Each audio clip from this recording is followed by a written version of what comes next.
Alright, quick update for you guys. The motor's done. I finished building that. Well, almost. I haven't put any injectors or coil packs on it. I haven't put the intake on it. I don't plan on putting the intake on it until after I've test fitted the motor, got everything done. I'm ready to put the motor in, just because I don't want to scratch up the intake. It's a nice intake. It's shiny and black and, you know. Anyways, this is just a quick update on what I have been working on in the past couple weeks. So, I've been building the transmission for this car. It's a F40 6-speed transmission out of a Pontiac G6.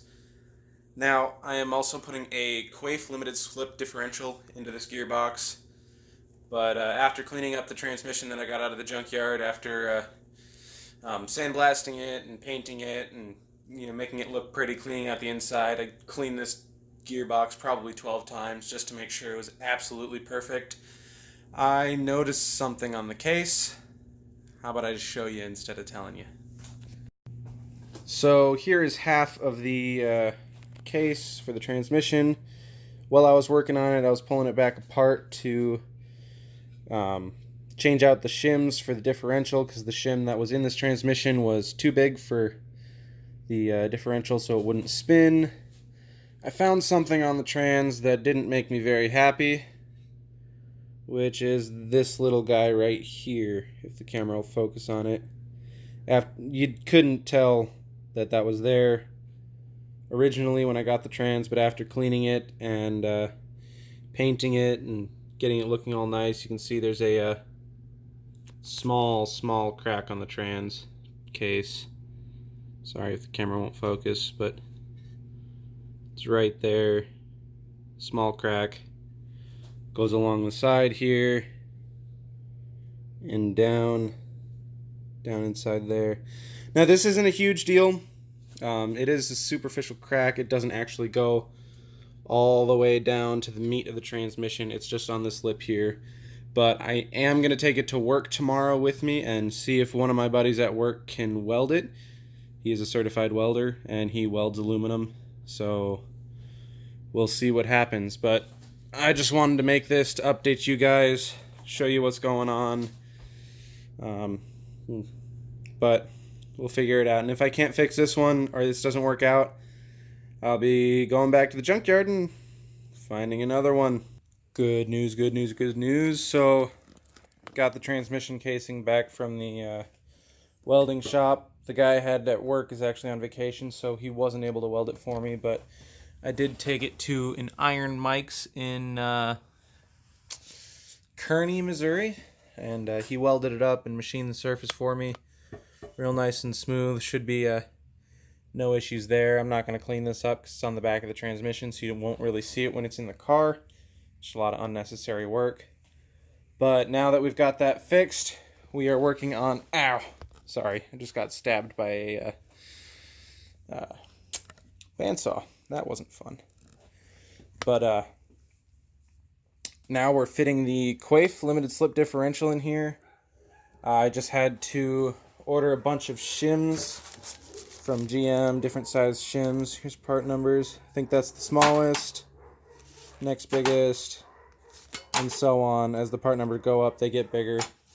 The one that was in the transmission originally with the stock differential was way too thick, and it didn't fit. It didn't actually spin with that one in there. So I actually got the two sizes below that. Both of those were too thick. So I got the rest of them below that, the next 4 sizes down. So we're going to go ahead and try those until we find the right size, and then we can actually start putting it together. Don't mind the mess. It's been really busy, and, well, I haven't felt like cleaning. And then inside these plastic bags here is all the gears for the transmission. Each one is separate. All the shift forks and everything. Just keeping it clean. I cleaned everything, wanted to keep the dust off of it, so excuse the mess with those. But let's go ahead and start putting this thing together. Alright, so I just installed the 244-65760, which is the next size down from the ones I tried previously. Still have the 3 size smaller than this one, and they go by part number. And it should take about 1 inch-pound with the case torqued down to turn the differential, actually 15 inch-pounds, 1 foot-pound roughly. And I got it all, at least a few bolts torqued down on each side of the case to make sure it's set well. Now I don't have a very small inch-pound torque wrench, but by feel, it's not too tight to spin it, but it's not too loose either, and it will spin a little bit on its own. The next size up was too tight. The diff wouldn't spin at all, and I'm assuming the next size down would be way too loose, so we're going to go ahead and stick with this one here. See, my torque wrench only goes down to about 54 inch-pounds, and the torque wrench style you actually want to use for this is one like this with the indicator there, but this is a foot-pound one, so it's a little too heavy for this application. I would go out and buy one, but it's really far away to go to an auto parts store, so we'll go ahead and bolt the rest of this together.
And I am missing a few bolts for this that I did not get out of the transmission, or out of the junkyard, because there was someone who got to this car before me,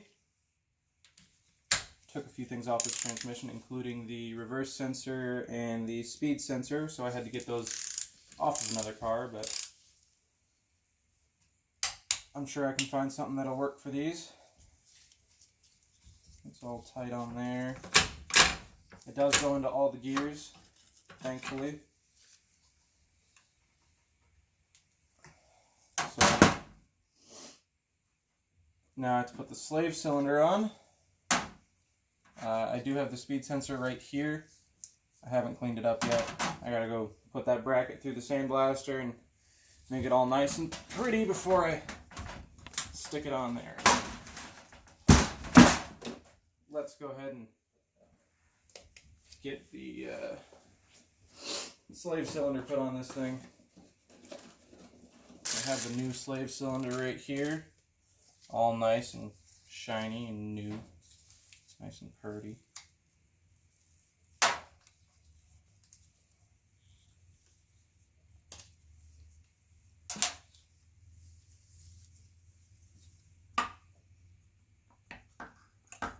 I'm going to make sure that this still spins.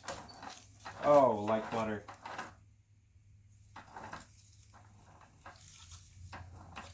Let's try in a gear.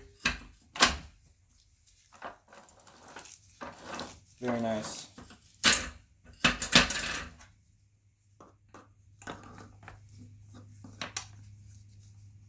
And then this did have torque spits in there. Those all stripped out on me, so I had to tap them all out. Or, get rid of them. I hated them. I hate torque spits. So I'm just replacing them with these bolts from O'Reilly's. There's the part number for you, if you can see those.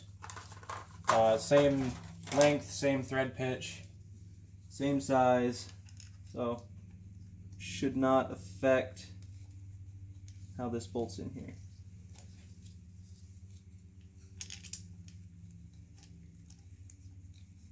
Oh, you know what? I almost forgot one thing. The old ones had Loctite. I'll be right back. Alright, so I'm going to throw a little bit of the blue medium strength Loctite on all of these. Make sure they don't try and go anywhere on me.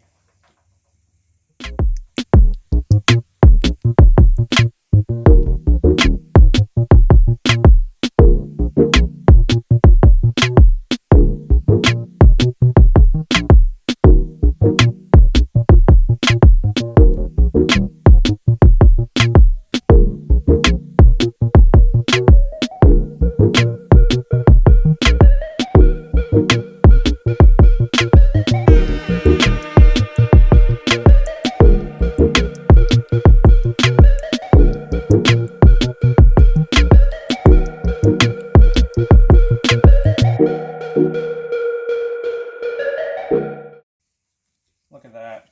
And that'll still swivel so we can position it where we need to later if it needs adjusted. Need to find a nut for that. The bolt that I feel like I lost for that there. If you can see that. I'm moving out of frame. But we need the bolt for this. A nut here. And then another bolt right here. And this transmission is finished. Alright, that's going to be it for this transmission, putting it together. I hope you guys liked the video. If you didn't, well, too bad. Tell me what I can do better. But, yeah, that's about it for the trans portion. Next, I got to make the trans to the motor and make whatever adjustments I need to there. And once that's done, I get ready to put it in the car. We're making progress, boys and girls.